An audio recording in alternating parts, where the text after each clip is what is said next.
We will see the process of DNA transcription. In this DNA transcription process, DNA is transcribed into RNA, and various different types of RNAs are formed. And we know that this process, the major enzyme involved is RNA polymerase.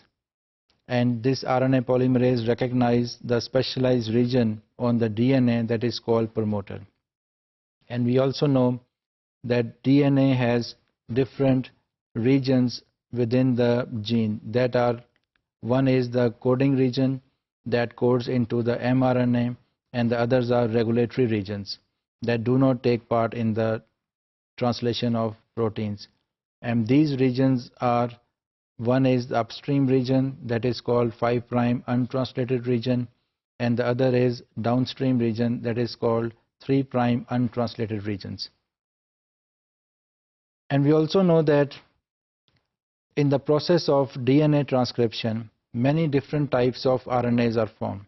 One type of RNA is called coding RNAs, and that includes messenger RNA, and that codes into the proteins. The other types of RNAs that includes different types of non-coding RNAs, including small non-coding RNAs and long non-coding RNAs. The information stored in the DNA cannot be directly used in the synthesis of proteins. That information must be first transcribed into messenger RNA, and that information then can be used for the synthesis of proteins. Few years ago, it was believed that most of the DNA, rather 98% of the genomic DNA, cannot be transcribed into RNA. And that DNA is called junk DNA. But recently, many studies have been shown that proves that 90% of the genomic DNA can be transcribed, rather it is transcribed into RNAs. And mostly the RNAs that includes non-coding RNAs. And from long non-coding RNAs are the one that transcribes 70% of all the non-coding RNAs. And it has also been shown that these long non-coding RNAs, they are involved in many important cell functions, and they are also involved in many diseases, including cancers. So we will now see the process of DNA transcription in detail. We can divide the process of DNA transcription into different steps. So first step is the pre-initiation. So we can see in the pre-initiation step, RNA polymerase requires the presence of a core promoter. So it is a promoter region, and we can see that it is enlarged, and basically this is the promoter region. So this region is important for the recognition and attachment of RNA polymerase.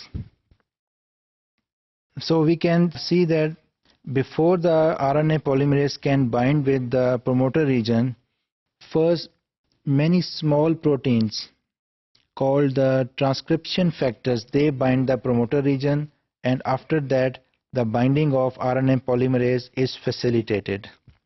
So various transcription factors that binds, and they form a complex that is known as pre-initiation complex.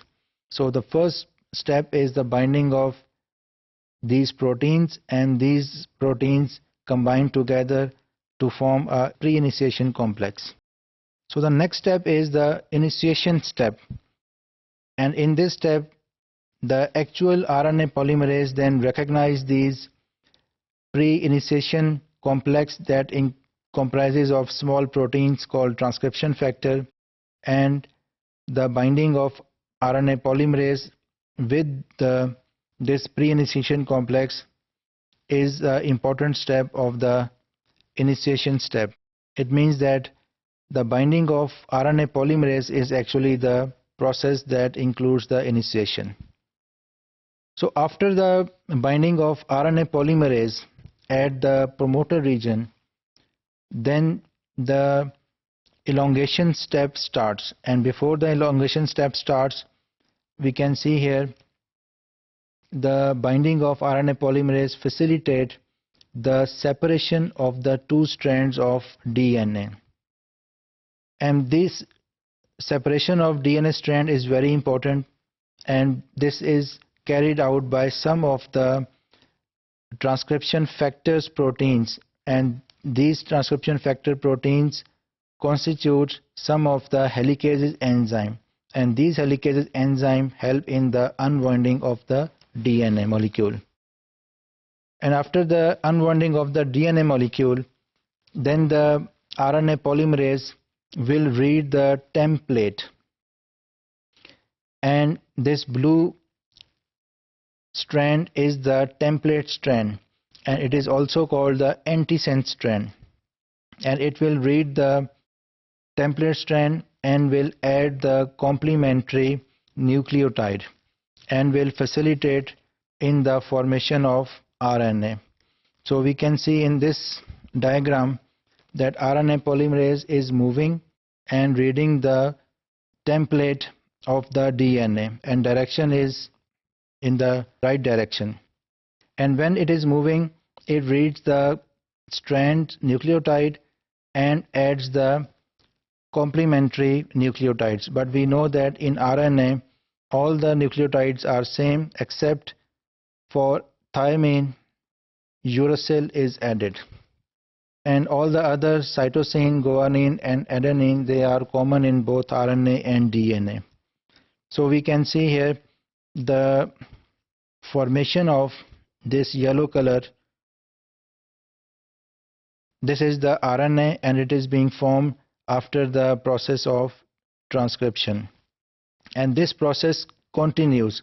When the RNA polymerase reaches here, then the further region of the DNA, it will be unwounded, and the process will continue in this direction until the stop region will appear, and it will be marked with the polyadenylation. It means that the addition of poly A tail will start.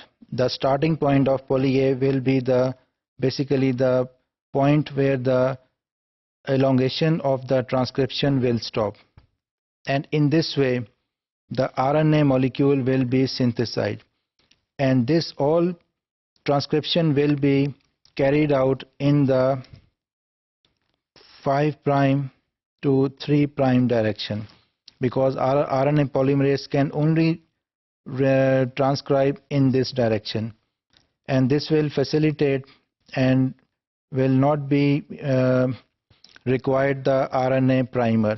So the process will continue until the stop signal, that is polyadenylation signal, will arrive and the RNA will be synthesized. So this process will be continued for all of the RNAs, including mRNAs and other types of non-coding RNAs.